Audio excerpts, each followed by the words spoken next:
she said. I don't see this lasting, so don't get too attached. While sipping wine at the resort I paid for, so I walked away and let her figure out her own ride home.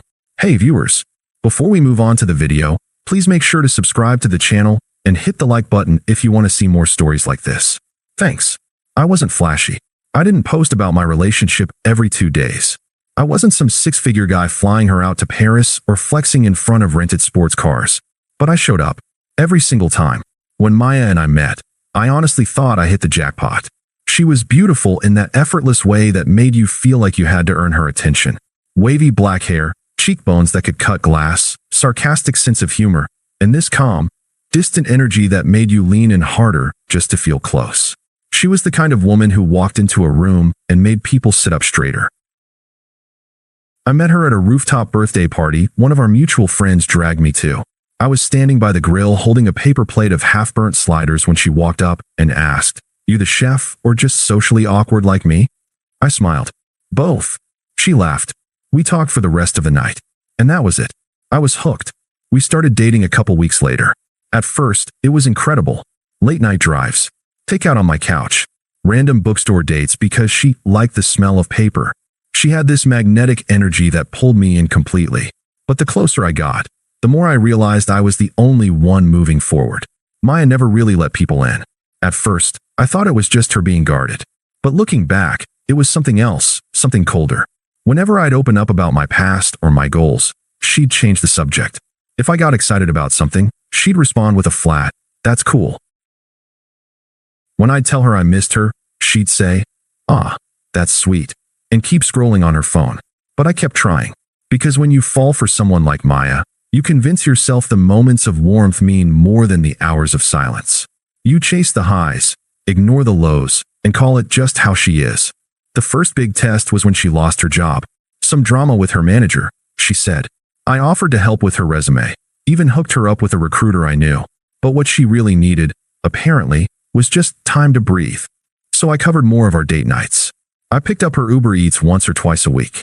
When she hinted she was late on rent, I wired her $600 without her having to ask directly. She didn't say thank you. She just texted me, "Got it." My friends call me a simp. I called it love. Another time, she got sick. Not seriously, but the kind where she couldn't get out of bed and whined about everything hurting. I canceled my birthday dinner plans to take care of her. Made soup, picked up her meds, cleaned her apartment. She said, "You're so sweet," then passed out while I rubbed her back. She didn't come to my rescheduled birthday the next week. Said she forgot it was that day. I should have seen the signs, I know. But love makes you willfully blind. Especially when it feels like you're one good moment away from everything clicking. That one good moment became a trip I started planning in secret. She mentioned once, just once, that she loved the ocean. That it made her feel peaceful, like she could finally breathe. So I saved up over 3 months. Picked a weekend where neither of us had obligations. Booked a private room at a luxury beachside resort about 3 hours out of town. It was right before her birthday, and I imagined how she'd light up when I surprised her. How maybe this would be the thing that finally melted the wall she kept between us. I even engraved a small silver bracelet with a quote she once said to me after a night drive. "I never feel safe with people, but with you I do." Back then, I thought that meant something. The night before the trip, I cleaned my apartment, shaved, packed everything neatly. Picked her up with her favorite coffee in the cup holder. When I told her we were taking a weekend trip, surprise, she blinked at me and said, "Seriously? Like right now?" I smiled, trying to ease her into it. "It's all planned. Just pack a bag. I'll drive." She hesitated, then gave a half smile. "Okay, that's cute." Cute. Not amazing. Not wow, just cute. Still, I brushed it off. Maybe she was overwhelmed. The drive was quiet. She was on her phone most of the time, giggling at her group chat. I kept trying to start conversations, but they fizzled. I asked if everything was okay. She said, "Yeah, I'm just tired. And I'm not used to surprises." I nodded. Told myself it would get better once we arrived. That maybe the beach would soften her mood. But somewhere deep down, under the hope, under the effort, I already knew. This wasn't a woman who was drifting.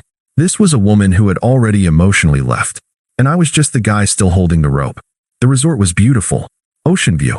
Private balcony. That perfect sound of waves breaking just far enough to soothe you without interrupting your thoughts. I'd chosen it carefully, Maya's dream weekend, or so I thought. When we checked in, she barely looked around. No wide-eyed surprise, no impressed smile, nothing. She dropped her bag, flopped onto the bed, and immediately pulled out her phone. Wi-Fi password, she asked without looking up. I gave it to her. That night, I booked us dinner at the best restaurant on the resort grounds. I put on the nicest shirt I owned. She wore a silky red dress and heels that made her a few inches taller. She looked incredible, the kind of breathtaking that made other tables glance our way. I felt proud, nervous, stupidly hopeful. We sat under a canopy of fairy lights, ocean breeze rolling in, candles flickering between us. I handed her a small gift box across the table. The bracelet. She opened it slowly. Read the engraving. Her face didn't change. Wow, she said flatly. You remembered that? Of course, I smiled. It meant something to me. She slid the bracelet back into the box without putting it on. I swallowed hard. Is something wrong? She took a sip of wine, looked out toward the beach. Maya, she finally looked at me. You really want to have this conversation here? She said quietly. Maybe it's the perfect place, I said. I'm just trying to understand where you are in all this. With us. She leaned back in her chair like she was bored, twirled her wine glass by the stem. I mean, I like you, she said. I enjoy your company. But, she shrugged. You get way too emotionally invested. It's like you're already 10 steps ahead, imagining forever. I don't move like that. I'm not asking you to marry me tomorrow, I said calmly. I just want to know if we're growing in the same direction. Because sometimes it feels like I'm the only one trying. She tilted her head and gave me this weird, almost pitying smile. Like I was a confused child asking about things too big for him. Then she said it. Just like that. Don't get too attached. I don't see this lasting, to be honest. It hit like a slap. She said it so casually, like she was commenting on the weather. I blinked, unsure if I'd heard her right. You don't see this lasting? I repeated. I mean, I don't know, she said with a small laugh. You're a sweet guy? Really? But I'm still figuring myself out. I'm not in a place where I want something serious. You're safe. Stable. That's great, for someone else. I stared at her. Not angry. Not heartbroken yet. Just hollow.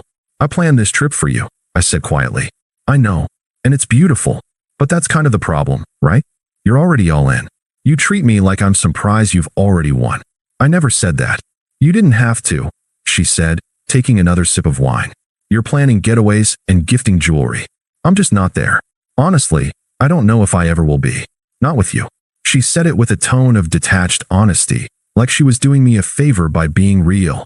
No apology. No hesitation. I sat there in silence. No anger. No yelling.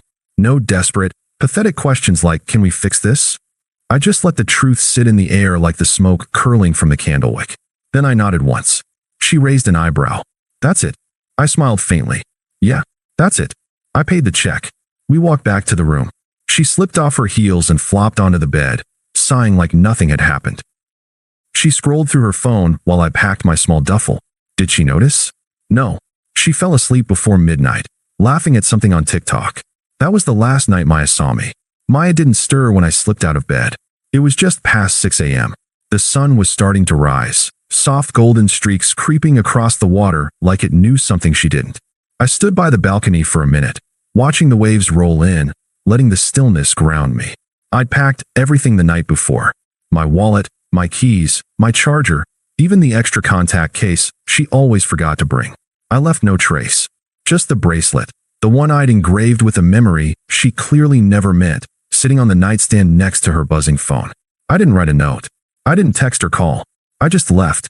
I checked out at the front desk before 7, canceled the rest of the reservation, and made sure her name was on the remaining charges.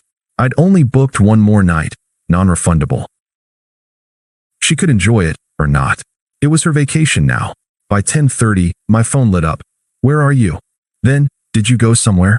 5 minutes later, you're not serious right now. I muted her number and tossed the phone on the passenger seat.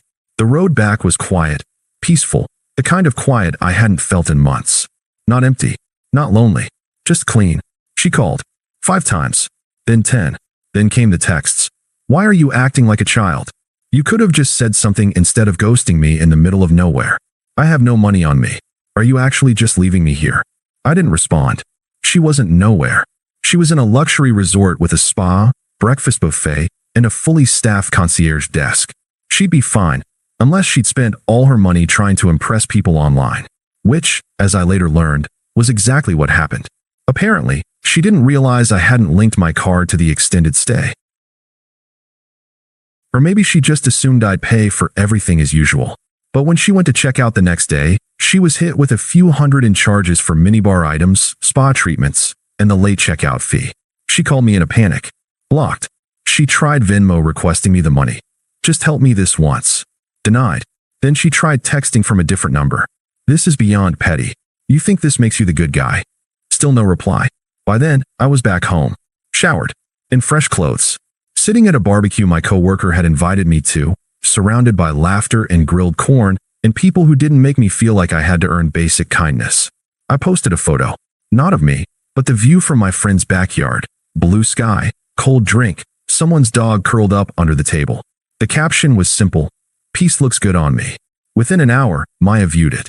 3 dots appeared in my DM, then disappeared. The fallout came fast.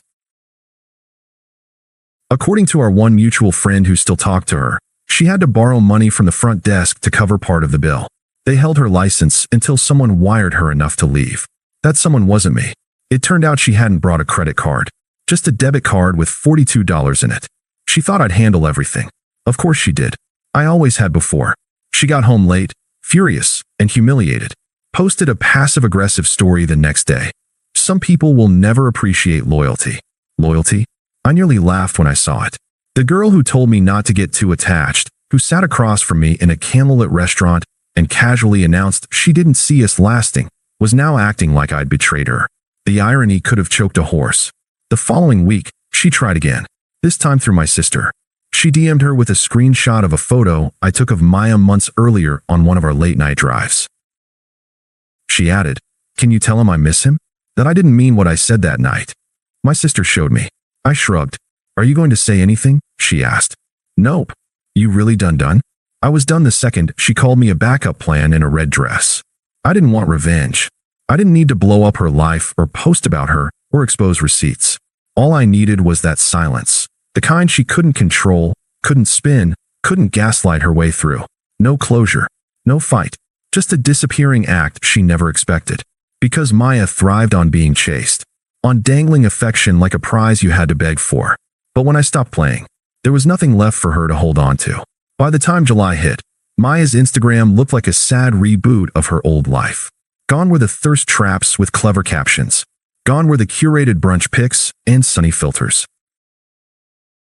Now it was quotes about healing and reposted TikToks complaining about emotionally unavailable men. The irony practically dripped off the screen. She unfollowed me, then refollowed me 2 days later, then unfollowed again. I didn't engage. Not once. But the messages didn't stop. "I've been thinking about everything. I wasn't in the right headspace before. You were actually really good to me, and I didn't appreciate it. I was scared of how stable you were. I thought that meant boring. But I get it now." I read every word, never typed a single one back. Because by then, I'd already met someone else. Her name's Elise. We met at a friend's game night. She's nothing like Maya, and I mean that as the highest compliment possible. She asks how I'm feeling without it being a lead-up to a complaint. She listens. She laughs with her whole body. When she's with me, she's with me. No half-attention, no hidden motives. A few weeks after we started dating, Elise brought over homemade lasagna and a 6-pack. We sat on my floor, playing a card game, legs tangled under a blanket. She looked at me mid-laugh and said, "You look lighter, like you finally exhaled." And I realized I had. I wasn't carrying Maya's emotional deadweight anymore. Maya's final stunt came during a friend's birthday dinner in late August. It was one of those group events with long tables and too many people talking at once. I showed up with Elise. She wore a sunflower dress and carried a bottle of wine she picked out because it had the prettiest label. I couldn't stop smiling. Halfway through dinner, I saw her, Maya, sitting across the room with 2 other girls. I hadn't known she was invited. She froze when she saw us. Her expression flickered, disbelief, then bitterness, then that fake neutral face she always used when trying not to cry in public. She watched Elise laugh with my hand on her knee. Eventually, she approached me at the bar while Elise was in the bathroom. "Can we talk for a second?" she asked. I nodded, not out of hope, just curiosity. We stepped onto the patio. She looked me up and down like she didn't recognize me. And honestly, she didn't. I wasn't the quiet, patient guy sitting across from her hoping to be chosen anymore. I'd already chosen me. I've been trying to reach you, she started. I said. Look, I don't expect you to forgive me or anything. I messed up. I thought I wanted freedom, but I ended up isolating myself from the only real thing I had. You were solid. You were safe. That should have meant something to me. She looked away, trying to blink something back. I get it now, she whispered. I really do. I didn't say anything. She stepped closer. I miss you. I miss us. We had something, don't pretend we didn't. I took a slow breath and looked her dead in the eyes. You told me not to get too attached, I said. So I didn't. She opened her mouth, stunned. You were right, Maya. It didn't last. She looked like she'd just been slapped. I shrugged gently, like it wasn't even personal anymore, because it wasn't. Now, I honestly don't think about you at all. She swallowed. Is she the reason you're acting like this? No, I said. You are. You taught me how to let go. A silence fell between us. Then she laughed once, dry, bitter. Wow. So that's it. After everything. There is no everything, I said. There's just what you threw away. I turned to leave. But before I did, I added one more thing. Not out of pettiness, just closure. You didn't lose me when you said it wouldn't last. You lost me when I realized. I agreed with you. I walked back into the restaurant and found Elise sitting at the table, chatting with my friends like she'd known them for years. She smiled when she saw me. Not a performative grin, just a soft, warm expression that said, "You're safe here." I sat down beside her, and she leaned into me without thinking. Maya never did that. Later that night, as we were leaving, Maya was still there, alone, scrolling through her phone, her wine glass untouched. She looked up one last time, searching for something in my face. I gave her nothing. No glance. No smirk. No reaction. She wasn't the villain anymore. She was just no one. I haven't heard from her since. But sometimes I think about that night at the resort, the dinner, the bracelet, the way she said it like she was doing me a favor. Don't get too attached. I used to replay that line over and over in my head, like I needed to make sense of it. Now, I'm just glad I listened. Thanks for watching. Make sure to subscribe to the channel and hit the like button. What do you think about this story? Share it in the comments.